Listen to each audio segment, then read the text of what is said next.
am starting a new sketchbook today, and I bought a pack of 3. They're such a vibe, aren't they? The leafy green. So there's 3 in a pack, and it costs about £4. And I think they're from, is it The Range or B&M? Either one. And it's like, I've gotten sketchbooks from here before, and I totally forgot that they kind of fall apart, but because they're cheap, I don't really care that much, and I'm more likely to use it when it's cheaper. But I am entering a new era, like getting more confident. The paper in these sketchbooks though are not printer paper. I think the last sketchbook I used, that one felt like printer paper, and it was like a pure white. This one is a little bit yellow, and it's thicker than printer paper, and I already knew that I can use paint on it without the paper going like crazy, you know? So I wanted to use pens today, and I wanted to work on my, not cover, first page in my sketchbook. And it's like, people always make it like an entry, like a welcome page. And that's what I wanted to do. And I was just like, oh, what's easy? And I can like get it done in like an hour. And I saw on Pinterest, like, it was like a bush of white roses, and I was like, I'm gonna throw some lemons in there, and it's gonna be my name. And I don't know if I can find the reference again. It was very like kind of moody, and I really like that. I'm very limited to my colours because I specifically wanted to use pens and not watercolour.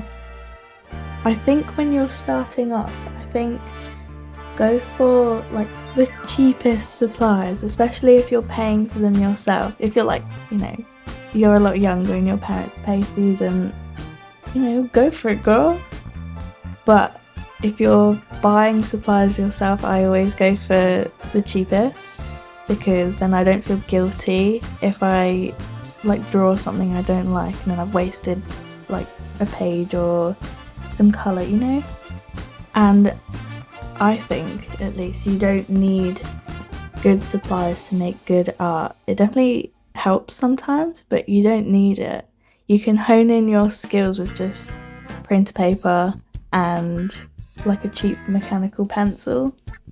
I remember back in the day when Copic markers had like a chokehold on everyone, and it was like, oh, wish I can make art with Copic markers. I knew if I just had them, then I can make really nice looking artwork, but you know, you don't need it. And I still don't have Copic markers, and I make art that I'm satisfied with. I mean, I use watercolour, and that tin only cost about £7, and it's lasted me 4 years. To be honest, I don't use it that often. It'd probably be like a shorter span if I used it all the time. But I mean, you can buy watercolour for like upwards £20, and my palette only cost £4, £5, £6 at most.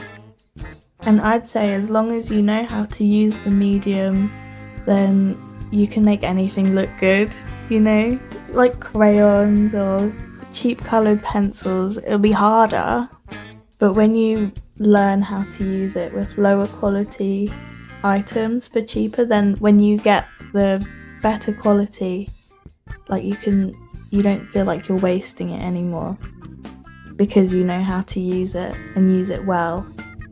Like, for example, with this piece I use a Staedtler fineliner, that's what it's called, and like microns and fine liners are so expensive, but I started off just using ballpoint pen, so I could get used to like being confident with lining in pen and having like smooth lines. So when eventually I did get fine liners, like I used it quite naturally because I already had that like almost like muscle memory of how to, you know what I'm saying? Basically use cheaper materials as practice material and then use the good stuff for the good stuff, you know? I'm just rambling, but like voiceovering this really messy piece of art, but I think it's quite charming. I think I only use a black pen, a green pen, another green pen, and a yellow pen. And did I say grey? I use that grey as well. And I don't usually like layer the pen over each other, but I thought I'd try it today. So I was feeling what's the word? Sassy, risky, experimental. And I think this challenge has really like pushed me to not be a perfectionist anymore, because I know how fun this was to make, that I don't really care that it's like super messy by the end. It's about the journey, not the destination. Anyways, this was day 52 of 365 days of drawing, and I'm actually very happy with how it turns out. It looks really cool from far away, but like not so much up close, but whatever, it doesn't matter. Thank you for watching, and check out my links in the description. I have a Ko-Fi page and my Redbubble shop. Thank you.